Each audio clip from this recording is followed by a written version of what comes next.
छतरपुर जिले के एक युवा नेता हैं भारतीय जनता पार्टी के, जिन्होंने विद्यार्थी परिषद से अपनी राजनीति शुरू की थी और अपने किन शिखरों तक वहां पर किस तरह की कठिनाइयों का सामना करके आज भारतीय जनता पार्टी के 2 बार वो युवा मोर्चा के जिला अध्यक्ष भी रहे हैं और 2 बार वो महामंत्री भी रहे और राजनगर विधानसभा क्षेत्र से वो विधायक प्रत्याशी भी रहे हैं, विधानसभा चुनाव भी लड़े थे। लेकिन आइए उनसे हम रूबरू होंगे और उनसे पूछेंगे कि राजनीति ही क्यों उन्हें पसंद आई।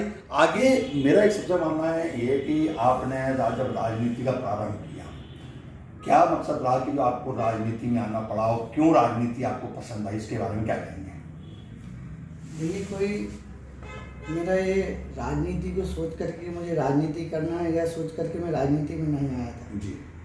मैं तो चूँकि यहाँ पर एक छोटे से परिवार से आता हूँ, यूपी में एक गांव है, वहाँ का रहने वाला था। बचपन में मेरे भाई जब मैं 3 साल का था तब मैं उन्हें लेकर के छतरपुर आ गए थे। तो यहाँ पर मैंने भैया के साथ रह कर के पढ़ाई की। जब मैं स्कूल में गया तो वहाँ पर भी मैं देखता था कि जो हमारे छात्र भाई होते थे, जो स्टूडेंट होते थे, वो कई समस्याओं को लेकर के परेशान होते थे। तो ये सोच करके कभी मैंने राजनीति उस टाइम पे तो कोई सोचा ही नहीं थी कि मैं राजनीति करूँ, लेकिन लोगों की मदद करना, लोगों के साथ संघर्ष करना, लोगों को न्याय दिलाना, ये मेरे स्वभाव में थोड़ी सा शुरू से रहा कि कोई अगर परेशान है, ये नहीं कि राजनीति को सोच करके, तो उनकी मदद करना मेरा उद्देश्य रहता था। यही करते करते कॉलेज में आया तो मैंने जो स्टूडेंट रहते थे उनकी लड़ाई लड़ी, उनकी मदद की।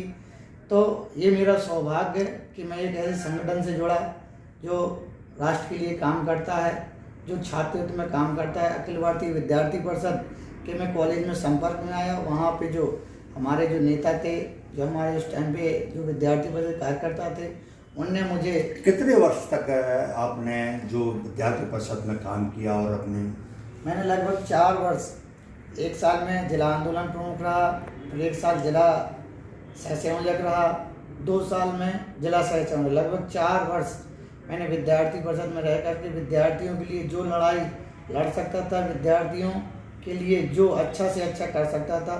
चूँकि यूथ और विद्यार्थी मेरे साथ रहता था, जब उनकी समस्याओं की लड़ाई लड़ता था, मुझे देखने में आया कि जो बेचारे परेशान रहते थे, जो दूरस्थ ग्रामीण अंचलों से जो छात्र आते थे, तो उन्हें यही पता नहीं रहता था कि हमारा एडमिशन कैसे होना है, हमारी फ़ीस कहाँ जमा होनी है, हमारी फ़ीस कम होनी है तो कैसे होना है, हमारा बजट। उसके बाद आपका जो ग्राफ बढ़ता चला गया, आपने भारतीय जनता पार्टी ज्वाइन की, उसके बाद आप युवा मोर्चा के जिला अध्यक्ष पहली बार बने थे। तो जो युवा मोर्चा की और किस तरह की आपने युवाओं के लिए काम किया, इसके बारे में कुछ बताएंगे?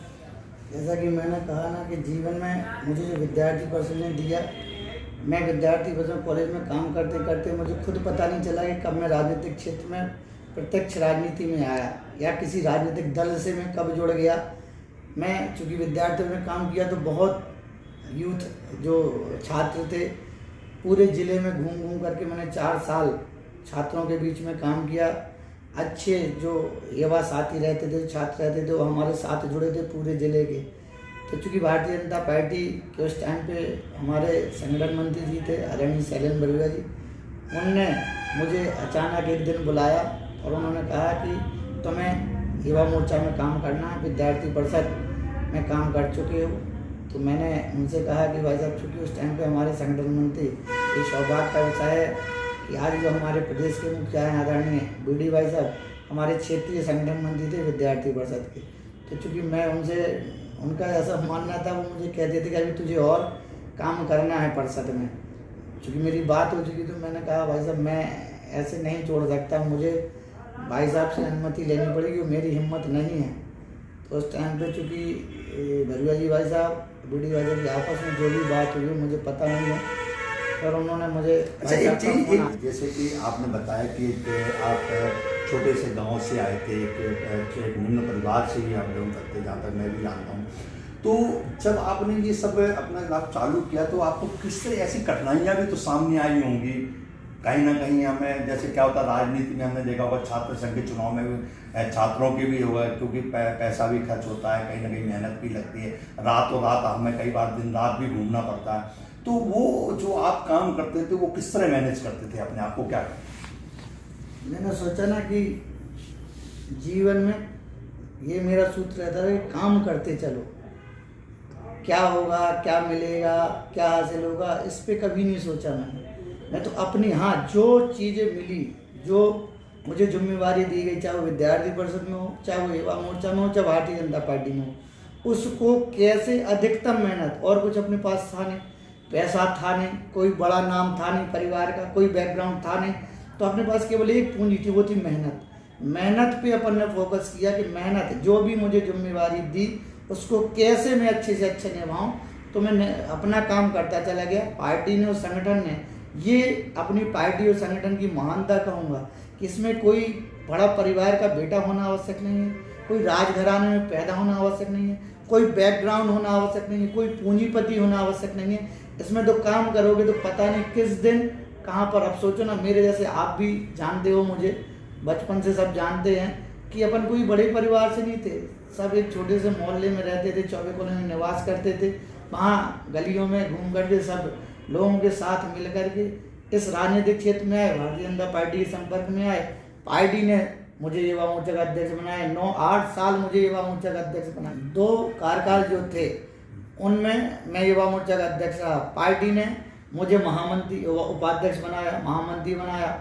मुझे खुद पता नहीं था, जब मुझे टिकट मिली, मांगता सब कोई है। अच्छा, एक आप जैसे कि सुर्खियों में भी रही है, जैसे आपने बताया युवा मोर्चा के बाद में आप जब पार्टी में आए, आपको जिला में पद भी मिला था, तो कहीं ना कहीं हमने सुना था कोई विवाद महामंत्री को लेकर, ऐसा कोई विवाद था क्या? पहले अपने थोड़ी सा राजनीतिक क्षेत्र में काम करते हैं तो ये सब चलता है, क्योंकि मांगने वाले 10 होते हैं, मिलता एक को है, लेकिन एक परिवार है ये हमारा, ये संस्कार है भारतीय जनता पार्टी के। और राजनीतिक दलों को देखा हो, जब भी घोषणाएं होती हैं, जब भी कोई निर्णय होते हैं बड़े, तो कुर्सी टूटना, लात जूते चलना, ये सब होना, ये बड़ी चीज़ें रहती थी।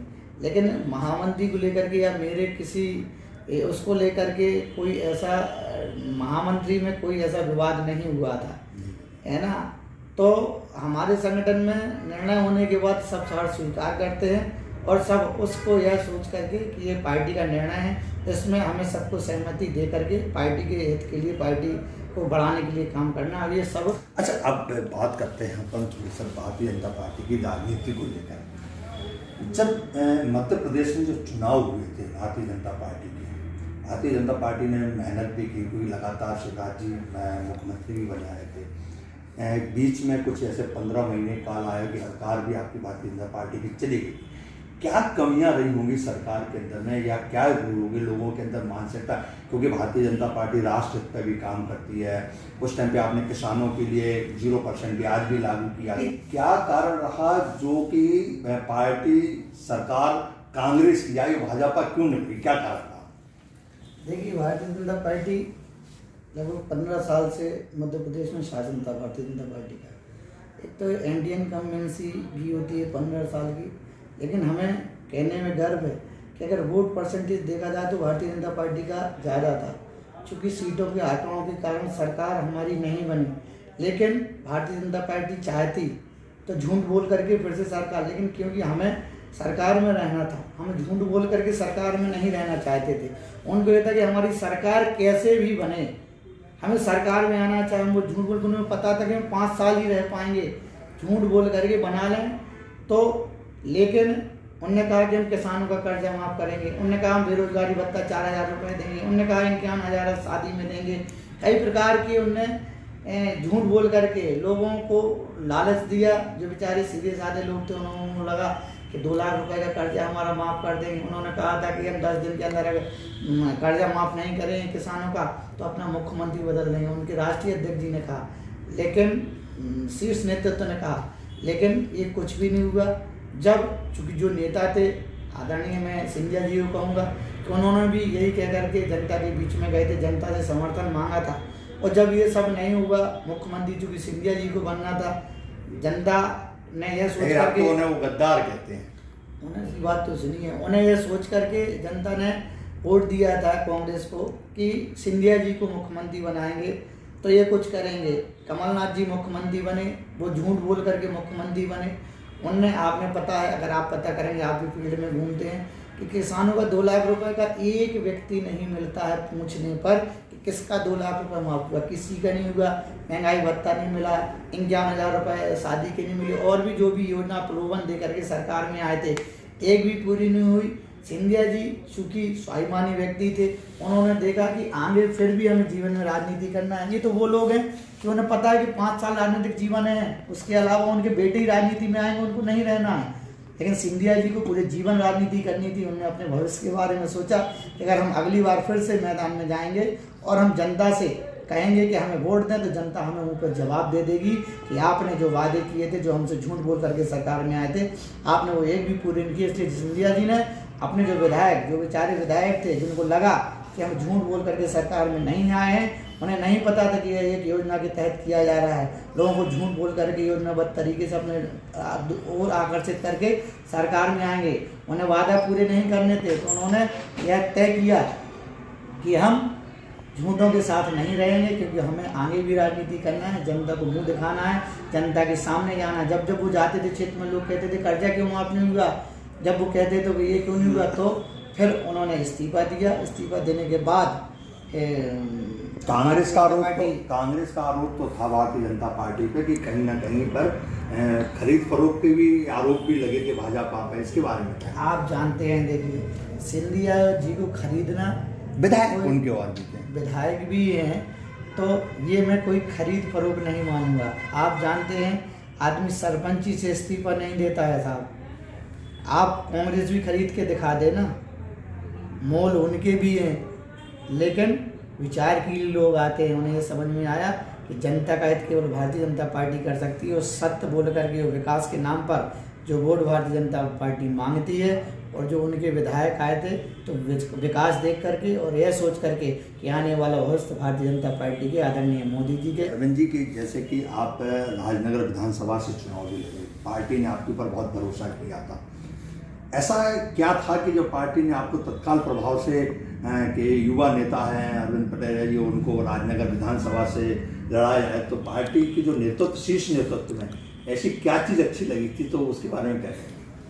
देखिए, मैंने बताया ना कि मैं तो काम करता चला गया, मुझे नहीं पता था कि मुझे, क्या आपको पहले पता थी कि मुझे राजनीति? नहीं, मुझे बिल्कुल पता नहीं था। हाँ, ये मैंने तय किया था कि राजनीतिक क्षेत्र में अब टिकट भी मांगना है, तो राजनगर क्षेत्र में मैंने जाना शुरू कर दिया था लगभग 2 साल पहले से। उस क्षेत्र में चूँकि सभी जगह भारतीय जनता पार्टी के विधायक थे, केवल एक सीट थी यहाँ पर भारतीय जनता, चैलेंजिंग काम था कि यहाँ पर विधायक नहीं है, तो मैंने सोचा था, और मुझे बचपन से चैलेंजिंग काम करने में थोड़ी अच्छा लगता है, आनंद, जो जैसे सीधी धार में तो सब कोई पहले उल्टी धार में तैर करके पार करो तो फिर उसका आनंद ही अलग है।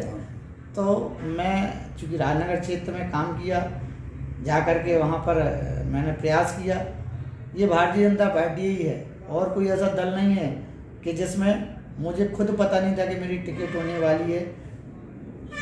तब पट्टी चली, लोगों ने कहा कि आपकी टिकट हो गई। हाँ, 1-2 दिन पहले मुझे शीर्ष नेतृत्व ने, जो हमारे उस टाइम के संगठन के आदरणीय आशुतोष तिवारी जी थे, तो उन्होंने ये नहीं बताया था कि तुम्हारी टिकट हो रही है या होगी। उन्होंने ये कहा था कि तुम यहाँ नहीं घूमो, तुम घर जाओ और पार्टी के लिए काम करो। 6 की 6 विधानसभा भारतीय जनता पार्टी की जीतनी चाहिए। मैं उदास होकर के घर आ गया था, अपने काम में लग गया था। राजनगर क्षेत्र में मेरा ऐसा मानना, जिसको भी पार्टी टिकट देगी अपन पार्टी के लिए काम करेंगे और जिताएंगे। ईश्वर ने, भगवान मतंगेश्वर ने मुझे आशीर्वाद दिया, सभी कार्यकर्ताओं ने, सब ने मिल करके पूरा मनोयोग से चुनाव लड़ा। सफलता मिलना ना मिलना ईश्वर के हाथ में होता है, भाग में होता है। मुझे पार्टी ने दिया जितना, वो मेरे जैसे छोटे से कार्यकर्ता को जो मिला है वो मैं शब्दों में बयान नहीं कर सकता। अच्छा, एक हम लगातार सीटें जीत रहे थे, केवल एक विधानसभा जैसे आप बता रहे हो राजनगर विधानसभा और हमारे हाथ से निकल जाती है। इस बार क्या कारण रहा, क्या चूक हुई भारतीय जनता पार्टी से जो कि हमारी ये जो सीटें कम हुई, और हमारे पास छतरपुर भी चली गई, राजनगर तो चली गई थी, है ना, जैसे महाराजपुर भी चली, तो कहीं ना कहीं समीकरण खराब किए थे आम जनता। तो ऐसा कभी कभी हो जाता है समीकरण में कि पहले भारतीय जनता पार्टी 5 सीटें जीतती थी, अब भारतीय जनता पार्टी 1 सीट जीती है, तो कहीं ना कहीं हो जाते हैं, राजनीति है। आगे हम प्रयास करेंगे कि इस प्रकार की गलतियां ना हो, जो हमसे गलतियां हो गई हैं कहीं ना कहीं चूक हुई है। उसी का परिणाम है कि भारतीय जनता पार्टी को एक सीट मिली थी। आने वाले समय में हम इस प्रकार से प्रयास करेंगे कि 6 की 6 सीटें भारतीय जनता अच्छा, पार्टी। एक बताइए कि भी लेटेस्ट में रूस का और यूक्रेन का जो युद्ध चल रहा है, एक मोदी जी का स्टेटमेंट आया हुआ है कि जो यूक्रेन में MBBS बच्चे कर रहे थे तो वो उनको हम भारत में भी MBBS कराने की बात करेगी। एक ये चीज़ आई सामने, तो क्या मानते हैं कि जो हमारे यहाँ के बच्चे हैं, क्योंकि मास्टर के भी बच्चे पढ़ रहे हैं, गरीब उनके भी बच्चे पढ़ते हैं, तो अगर इस तरह के जैसे यूक्रेन से जो बच्चा आएगा उसको हम MBBS यहाँ पर सरकारी विद्यालय में दें, तो ऐसा हो सकता है कि आप अपनी पार्टी से बात रख सकते हैं कि कहीं ना कहीं पर जो बच्चे हमारे देश के हैं उनको सरकारी विद्यालय दे दिए जाएँ, और जो प्राइवेट जो आए हैं यूक्रेन से, हम कहते हैं बच्चे हमारे भी हैं वो, तो कहीं ना कहीं उनको प्राइवेट दे दिया जाए। तो जो एक मसला जो चला है, इसके बारे में क्या कहेंगे आप? ये बात रख सकते हैं? मेरा सबसे पहले तो ये कहना है सभी से, आपके चैनल के माध्यम से, विपक्ष हो या कोई भी इस देश का नागरिक हो, 24 घंटे राजनीति नहीं देखें। मैं देख रहा हूँ कुछ दिनों से या पहले से भी कि आपने कुछ नहीं किया। आज मोदी जी दिन रात मेहनत करते केवल देश के लिए काम कर रहे हैं, चाहे वो कोरोना काल हो।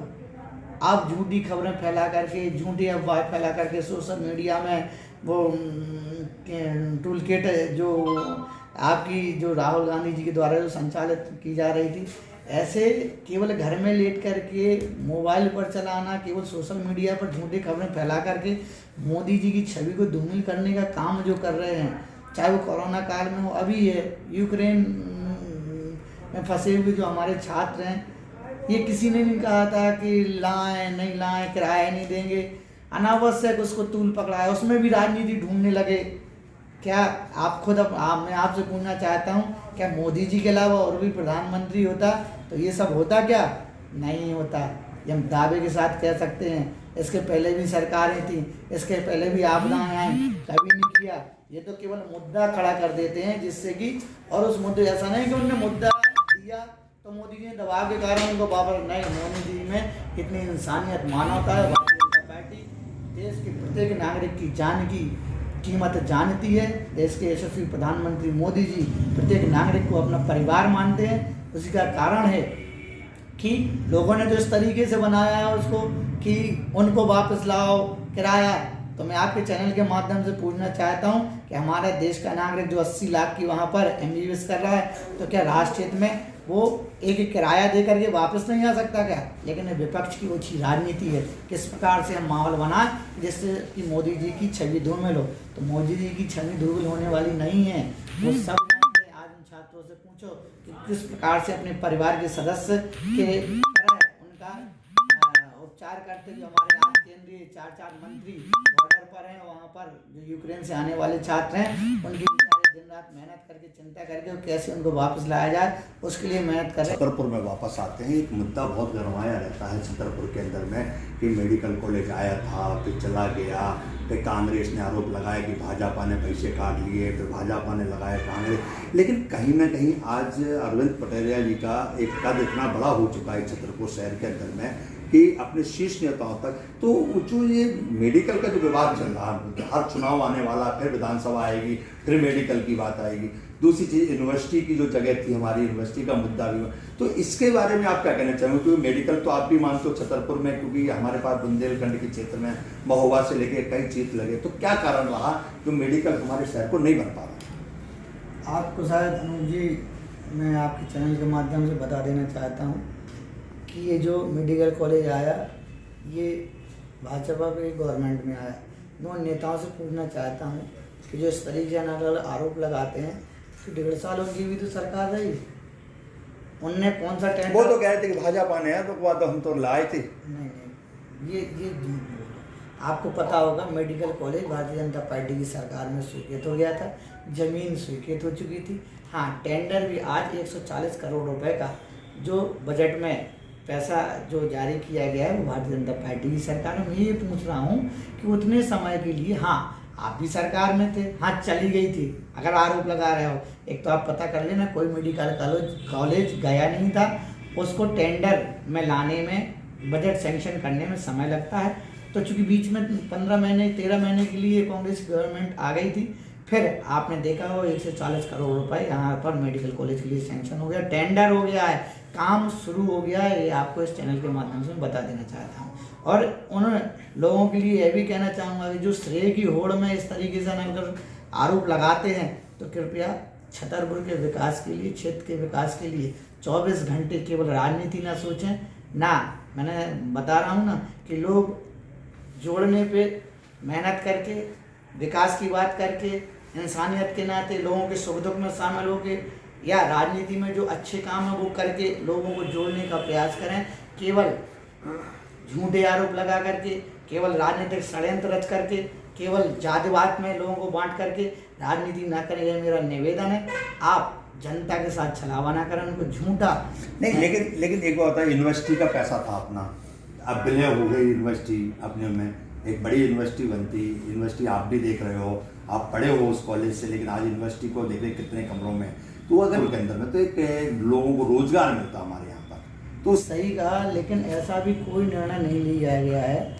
हाँ, उस कॉलेज को, चूंकि वो इतना पुराना कॉलेज था और उस नाम भी बदला। हाँ, उस कॉलेज में मेरा ऐसा मानना है, ये हो सकता है मैं गलत हूँ, लेकिन मेरा ऐसा विचार है कि जो इतना पुराने कॉलेज को एक यूनिवर्सिटी में तब्दील कर दिया गया, तो ये हमारे लिए सौभाग्य का विषय है कि उस कॉलेज को यूनिवर्सिटी का दर्जा मिला और वहाँ पर यूनिवर्सिटी संचालित होगी। यह हाँ, उसको राजनीतिक रूप में देखें तो हाँ, हम कह सकते हैं कि भाई हमारे कॉलेज को थोड़ी ना, इस कॉलेज में हम पढ़े हैं।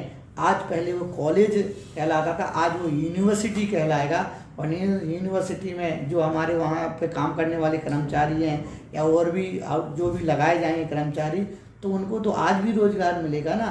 कोई ज़मीन या बिल्डिंग बनाने से रोजगार नहीं मिलेगा, वो तो पूरे फैकल्टी हैं, जो भी डिपार्टमेंट खोलेंगे वो सब यथावत रहेंगे। और जो भी कमी पड़ेगी, अभी वहाँ पर इतनी जगह नहीं है वास्तव में, तो जो ज़मीन हमारी यूनिवर्सिटी के लिए दी गई थी उसको भी लेकर के आने वाले समय में यूनिवर्सिटी वहाँ पर भी बनाई जाएगी। जैसे कि ये छतरपुर हमारा है, हमने बचपन काटा है, देखा है, लेकिन बेरोजगारी की जो बात आ रही है, जैसे हमारे यहाँ से कई योजनाएं चली गई, तो छतरपुर का विकास की अगर लिए मैं अरविंद पटेल जी से कहूँ कि अगर आप शीर्ष पे बात करें तो छतरपुर का विकास नहीं होना चाहिए, या यूनिवर्सिटी या अन्य कई ऐसे रोजगार यहाँ पर आए ताकि हमारे क्षेत्र के, चाहे वो राजनगर विधानसभा हो चाहे छतरपुर हो, तो युवाओं को रोजगार मिले। क्योंकि सबसे बड़ा मुद्दा आज जो बेरोजगारी का युवाओं का मुद्दा है। योजनाएं भारतीय जनता पार्टी की बहुत हैं, आवास से लेके, शौचालय से लेके, राशन से लेके कई चीजें हैं, लेकिन उसके बाद भी बेरोजगार जो युवा, पढ़ा लिखा युवा है वो बेरोजगार है। मैं आपसे कह देना चाहता हूँ कि ये सही बात है कि बेरोजगारी बहुत बड़ा मुद्दा है। इसको एकदम में अगर कोई तथास्तु करके हाँ विपक्ष आरोप लगा सकता है, मैं उनसे पूछना चाहता हूँ। विपक्ष कह ना कह, मैं आपसे पूछ रहा हूँ। मैं कह रहा हूँ ना कि क्या इसके पहले और सरकारें नहीं थी? 15 साल से सर्वदा आपकी सरकार है, 15 साल से, और ये 4 हो गए। इसके पहले भी और जगह पर और पार्टियों की सरकारें हैं, वहाँ बेरोजगारी एकदम खत्म हो गई क्या? वहाँ पे सभी रोजगार से लगे। ये हिंदुस्तान में चूँकि जनसंख्या इतनी अधिक है, हर युवा की मानसिकता मेरे हिंदुस्तान की बात नहीं कर रहा, मैं छतरपुर की बात कर रहा हूँ। फैक्ट्री लगे, यो काम हो, जैसे अपने आप छतरपुर पे भी आता हूँ।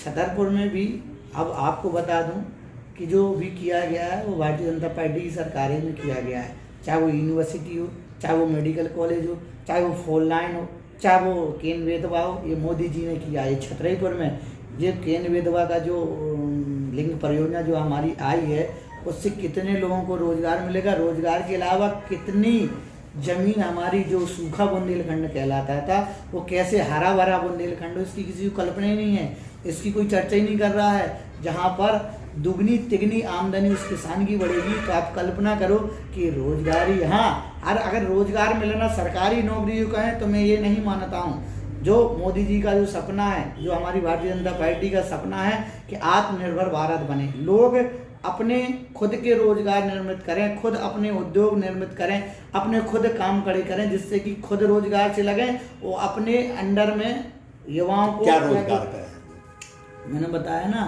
कि कई योजनाएं हैं, चाहे वो उद्योग विभाग के माध्यम से हो या कई स्किल लेकिन उसमें तो डेवलपमेंट के बैंक माध्यम से। परेशान कर देते हैं। बैंक परेशान करते हैं। मैंने बताया ना कि भैया पहले आप ये मत सोचो ना कि हमें सीधे 10 लाख का लोन लेना है। मानसिकता पहले हमें काम बैंक इसलिए परेशान करती है, सरकारों ने लिमिट दिया है कि भाई इतने केस आपको सैंक्शन करना है। लोग क्या करते हैं, परेशान वो लोग होते हैं कि जिनका मन ये होता है कि हमने ले करके वो हमको सीधे गमन करना है ना। तो लोग ले करके सरकार का पैसा ये नहीं मानते कि हमें अपना बिजनेस बढ़ाना है। मैं कई ऐसे उदाहरण बता दूंगा, हमारे मित्र हैं कि जो उद्योग विभाग से जिन्हें लोन सैंक्शन कराए हैं, उनने 5 लाख का लोन सैंक्शन कराया था, आज भी करोड़ों में सफल है। क्यों? लेकिन वो उसको अपनी लिमिट बढ़ाते चले गए हैं, उन्होंने उस लोन को चुकाया है और अपने धंधे को बढ़ाया है। तो जो भी इस प्रकार की मानसिकता को लेकर काम करेंगे तो वो निश्चित रूप से सफल होंगे। सरकार की जैसी योजना है 50,000 लोन के लिए, तो कोई गारंटी की भी आ सकते हैं, सरकार करने के लिए तैयार है। जो छोटे छोटे ग्रामीण अंचलों में जो भी व्यवसाय करना चाहते हैं, एवं अब जो सरकार ने उस पर काम चालू किया है, अभी तक नहीं था। कि पहले तो मैंने बताया ना कि रोजगार को मेरा सब युवाओं से यह निवेदन है आपके चैनल के माध्यम से कि वो रोजगार मिलना केवल शासकीय नौकरी पाना नहीं है। आप 5,000 की नौकरी उसके लिए परेशान रहते हो, अतिथि शिक्षक में पढ़ाने के लिए 10-10 साल का अपने जीवन का समय निकाल देते हो, 5,000 नौकरी 5,000 की रकम के लिए। लेकिन मेरा आप सबसे ये कहना है कि आप पढ़े लिखे हो, आप अगर अपना खुद का धंधा 5,000 रुपये आप खुद बताओ कि कोई भी व्यक्ति अगर अच्छा काम करना चाहे, हम तो कहते हैं डेंटिंग पेंटिंग करने वाला, एसी सुधारने वाला, लाइट का काम करने वाला युवा है, फर्नीचर का काम करने वाला, इस प्रकार के अगर टेक्निकल काम अगर सीखता है, हम तो कहते हैं खेती में भी युवाओं से मेरा ये निवेदन है कि केवल अपन वो जो पूर्वज हमारे बेचारे जो फसलें करते आए, आज हम टेक्निकल उससे जुड़ें, हम समझें कि कौन सी पैदावार ऐसी है जो 10 गुना आमदनी हमें देती है। इसके बारे में कोई विचार नहीं करता है। हम केवल उसको बेरोजगारी मानते हैं कि जिसको सरकारी नौकरी नहीं लगी पर बेरोजगार। सरकार ही नहीं, जैसे फैक्ट्री वगैरह शासन के द्वारा आए और ताकि ऐसे रोज का विकास हुआ हमारे, जैसे हमारे NTPC थी वो चली गई, उसके बाद प्रयास नहीं हुआ क्योंकि उसमें कई रोजगार लगे थे, कई लोग क्षेत्र के आगे लगे। हाँ, ये आपने बहुत अच्छा मुद्दा उठाया और मैं इससे सहमत हूँ। एक दिन अब मैं बताऊंगा, अभी एकदम से डिस्क्लोज नहीं करना चाहता हूँ मैं, चूँकि आदरणीय सांसद जी से, प्रदेश अध्यक्ष जी से मेरी बात हुई है, NTPC को लेकर के चर्चा में है। पहले क्या है कि कुछ ऐसी गाइडलाइन थी जिसके माध्यम से उसको स्वीकृति नहीं मिली थी, है ना। चाहे वो पर्यावरण को लेकर के हो, चाहे वो पानी को लेकर के, उसको बहुत अधिक पानी की आवश्यकता होती है यहाँ पर। लेकिन हमारे लिए सौभाग्य का विषय है कि आज केन बेतवा लिंक परियोजना है, तो पानी की जो अपन को कमी महसूस हो रही थी उसके लिए अधिक पानी, तो वो भी पूर्ति हो गई है। एक और हमें जो उसमें गाइडलाइन थी कि उसकी हाइट जो मंदिरों की थी, तो उसकी हाइट मैंने एक दिन बताया था NTPC के जो अधिकारी थे कि जो हाइट का जो बाध्यता थी वह हमारी अब पात्रता में आ गई है, उसकी हाइट की कम कर दी गई है कि इतनी हाइट तक भी हम बना सकते हैं। तो ये अब ईश्वर करेगा, अगर मेहनत सफल होती है तो हमारे यहाँ जो थर्मल प्लांट हो गया, वो सोलर प्लांट हो गया था, वो अपना उसी। मैं आपको बता दूं कि जब समझिए जब चुनाव लड़ रहे थे लोकसभा का, मैंने चंदला के पास में विजय बहादुर जी गाँव में मैंने रात को इंटरव्यू लिया था उनका। मैंने उनसे यही पूछा था कि केन बेतवा लिंक का कब योजना आप चालू करोगे, बेरोजगार के राजनगर क्षेत्र को कैसे विकास करोगे। तो हम ये बात तो स्वीकार कर गए कि अगर VD शर्मा जी ने मुझे उस दिन का इंटरव्यू याद है और आज भी याद है, तो उनने वो जो चीज़ लागू की है उसके तो बधाई के पात्र मैं अपने चैनल की तरफ से भी दूँ। लेकिन कहीं ना कहीं शहर तो आपका, छतरपुर तो आपका है भाई। VD शर्मा जी इस बार चुनाव लड़ गए, ईश्वर करे कल उन्हें भोपाल से जगह, क्योंकि आगे की दौड़ भी उनकी काफ़ी लंबी है, युवा हैं, एक्टिव हैं, सब कुछ है। तो अरविंद पटेरिया जी इस शहर के लिए व्यक्तिगत, क्योंकि शहर आपका है, आपको ही रहना है और सर 10 जवाब आपसे ही पूछे जाएंगे, क्योंकि तो इस शहर के लिए नई और प्लानिंग क्या करोगे आप जिससे कि आपके शहर का विकास हो और कहीं ना कहीं विरोधियों के भी मुंह बंद होते रहें।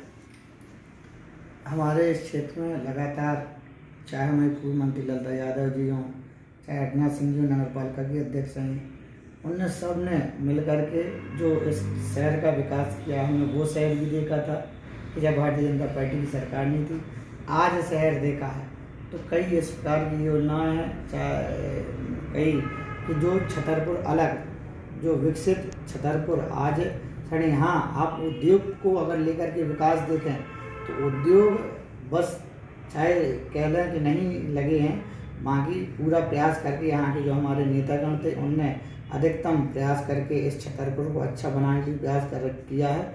और आगे चाहे वो मेडिकल कॉलेज हो, चाहे वो यूनिवर्सिटी हो, चाहे और भी उद्योग हों, जो आपका मानना है, आप देखो तो रेलवे स्टेशन है, जो रेलवे लाइन आई है वो भारतीय जनता पार्टी की सरकार में आई है।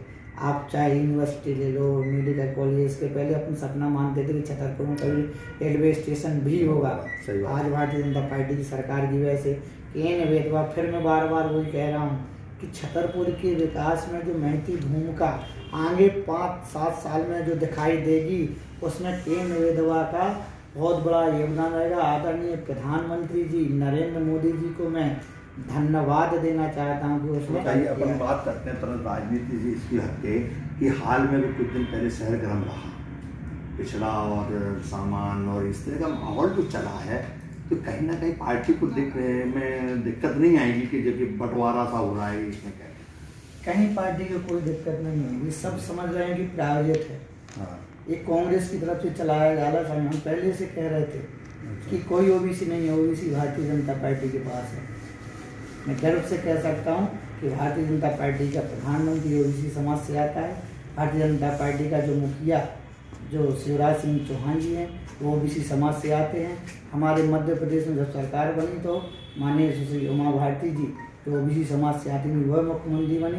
बाबूलाल गौर जी जो ओबीसी समाज से आते थे वो मुख्यमंत्री बने। आज भारतीय जनता पार्टी के मुख्यमंत्री आदरणीय शिवराज जी प्रदेश के मुखिया हैं, मुख्यमंत्री हैं, वो भारतीय जनता पार्टी से हैं, वो ओबीसी समाज से हैं। मैं उनसे पूछना चाहता हूँ कांग्रेसी से, या जो धरना कर रहे हैं, जो पीछे से जो फाइनेंस करके उनसे धरना करवा रहे हैं, आंदोलन करवा रहे हैं, कि उन्होंने कभी ओबीसी को मुख्यमंत्री बना? अभी बने थे जो मुख्यमंत्री, क्या वो ओबीसी समाज से थे? उनकी जो समाजी का पता नहीं है कि वो इस समाज से हैं। ऐसे और आने वाले समय में जो बनेंगे तो राजा ही महाराजा बनेंगे। ओबीसी समाज से कोई मुख्यमंत्री नहीं बनाएगी कांग्रेस। और जो कांग्रेस आपने उस दिन मंच देखा होगा ना, पूरे कांग्रेस से भरा हुआ था, पर्दा फास हो गया। उन्हें लगा कि बहुत 50 हज़ारों में भीड़ आएगी पूरे जिले से। आपने खुद आकलन किया होगा कितनी भीड़ आई थी, कितने ओबीसी समाज के लोग आए थे। और जिस प्रकार से बीडी शर्मा जी को टारगेट करके जो कांग्रेस के द्वारा कुचक्र रचा जा रहा है, ये पर्दाफाश हो चुका है। सबको पता है कि ओबीसी नहीं थे, वो ओबीसी कांग्रेस ओबीसी थी। हमें गर्व है कि हमारे जो ओबीसी समाज है वो हमारे साथ है, शिवराज जी के साथ है, आदरणीय मोदी जी के साथ है और भारतीय जनता पार्टी के साथ है। जो भारतीय जनता पार्टी ने ओबीसी के लिए किया है आज तक किसी भी सरकार ने नहीं किया है। हम जात पात पे बांट करके राजनीति नहीं करते हैं, हम काम में और मेहनत करके राजनीति करते हैं, हम भाईचारे से राजनीति करते हैं, हम सबको साथ ले करके राजनीति करते हैं। मैं चाहूँ कि मैं एक समाज से नेता बन जाऊँ तो ये नहीं है। समाजों की राजनीति वो करते हैं जिनको मेहनत पे भरोसा नहीं होता है, जिनके गांव में जाने में डर लगता है, जिन्हें रात को 2 बजे फ़ोन उठाने में डर लगता है, जिन्हें अस्पताल में मदद करने में डर लगता है, जिन्हें सरकारी योजना का लाभ दिलाने में डर लगता है, जिन्हें लोगों की मदद करने में डर लगता है, जिन्हें भाई बनाने में डर लगता है। वो केवल जात का एक आड़ लेकर के उन्हें पता रहता है कि हमें इनकी मदद करने की कोई आवश्यकता नहीं है, हमें इनकी सुख दुख में आवश्यकता नहीं है शामिल होने की, हमें इन्हें लाभ देना में आवश्यकता नहीं है, हमें इनका विकास करने की आवश्यकता नहीं है। इन्हें लाइट नहीं चाहिए, इन्हें रोड नहीं चाहिए, इन्हें स्कूल नहीं चाहिए, इन्हें कोई सरकारी योजना नहीं चाहिए। इन्हें हमें पता है कि सीधी सीधी समाज हैं, इनको जात में बांटेंगे और अपने साथ खड़ा कर लेंगे। लेकिन अब ये बार बार आप कई सालों से इस प्रकार के छल करके सीधी सादी समाज को गलत दिशा में ले जा करके खड़ा कर देते थे। अभी और ये टारगेट केवल राजनगर विधानसभा में किया जा रहा है, ये प्रायोजित तरीके से किया जा रहा है। लेकिन मैं धन्यवाद देना, ये कारण ये है कि वहाँ पर बीडी शर्मा जी चूंकि वहाँ से सांसद हैं, यहाँ पे अरविंद पटेरिया नहीं, मेरा इतना कद नहीं है। नाम तो आपका भी आ रहा था, लेकिन मैं अपने आप को इतना बड़ा नेता नहीं मानता हूँ। लोग बड़े नेता का ख्वाब देख करके क्या बीडी शर्मा जी का नाम लेंगे तो हम प्रदेश के नेता बन जाएंगे। तो भाइयों मेरा आपसे निवेदन है कि आप काम करें, काम करने के लिए, मेहनत करने के लिए कोई नहीं रोक रहा है। लेकिन अगर ये सपना लेकर के हम चाहें कि हम राहुल गांधी जी का नाम लेकर के हमारा वो कद हो जाए, तो ये संभव नहीं है। हम कमलनाथ जी का नाम लेकर के उनका मुर्दाबाद के, उनको उल्टा सीधा शब्द बोल करके उनके लेवल पे ख्याति हासिल कर लेंगे, तो ये संभव नहीं है। हमें मेहनत करनी पड़ेगी। हमें उनको वी डी शर्मा का त्याग समर्पण देखना पड़ेगा कि 28 साल जो व्यक्ति देश और समाज के लिए प्रचारक बन के जिसने जीवन में काम किया है, पहले उनका 28 साल का त्याग देखो, तब वी डी शर्मा बन पाओगे। एक भाषण से, तलवारों के भाषण दे करके या कोई और भाषण दे करके उनकी बराबरी कर लोगे, तो ये संभव नहीं है। मैं आप सब जो हमारे नौजवान भाई हैं, अच्छी तरीके से राजनीति करें, मैं कोई, लेकिन समाज को बांट करके कोई राजनीति ना करें। आप समाज के लिए काम करें, मेरी शुभकामनाएं हैं। मैं भी आपके साथ खड़ा दिखाई दूंगा, लेकिन समाज के हित के लिए काम करें। समाज कैसे विकसित हो, समाज कैसे ऊंचाइयों को छुए, समाज कैसे अच्छी तरीके से काम करे, यह करेंगे तो निश्चित रूप से समाज की और क्षेत्र की भी तरक्की होगी। सब भाईचारे से रहें। मैं आप सबसे यही निवेदन करूंगा, जो छतरपुर में और ज़िले में सौहार्द का जो वातावरण था, सब भाईचारे से रहते थे। अभी तक ये सब चीज़ें देखने नहीं मिलती थी। लोग राजनीति की भूख में इतने पागल हो गए हैं कि वह ना तो समाज देख रहे हैं, ना हमारा क्षेत्र देख रहे हैं, ना भाईचारा देख रहे हैं, वह केवल अपनी राजनीति देख रहे हैं। आप राजनीति करिए, आप ऊंचाइयों को छूइए। मैं भगवान से प्रार्थना करता हूँ कि आप राजनीति के शिखर को छुएं, लेकिन इस तरीके से समाज को बांट करके राजनीति न करें। मेरा हाथ जोड़ कर निवेदन है, यही मैं आपके चैनल के माध्यम से कहना चाहता हूँ। ये थे भारतीय जनता पार्टी के महामंत्री अरविंद पटेरिया जी, और राजनगर विधानसभा के प्रत्याशी भी रहे। लेकिन आप देखिए, मैंने इनसे बाखूबी इनसे सवाल जवाब किए, लेकिन कई मुद्दों पर भी इन्होंने सवालों के बाखूबी जवाब दिए। लेकिन आखिर देखना क्या होगा, देखना ये भी है कि राजनीति का उठक पटक पार्टियां अपनी सत्ता को बचाने के लिए और अपनी गलियारों में जिस तरह अपना आपको महान बनाने के लिए कहीं ना कहीं राजनीति खेलती है। इसी का नाम है राजनीति, कि अपने विरोधियों को हम किस तरह गिरा दें और अपने आप को किस तरह शो करके दिखा दें। लेकिन अरविंद पटेरिया जी ने लगातार सवालों का जवाब दिया। धन्यवाद।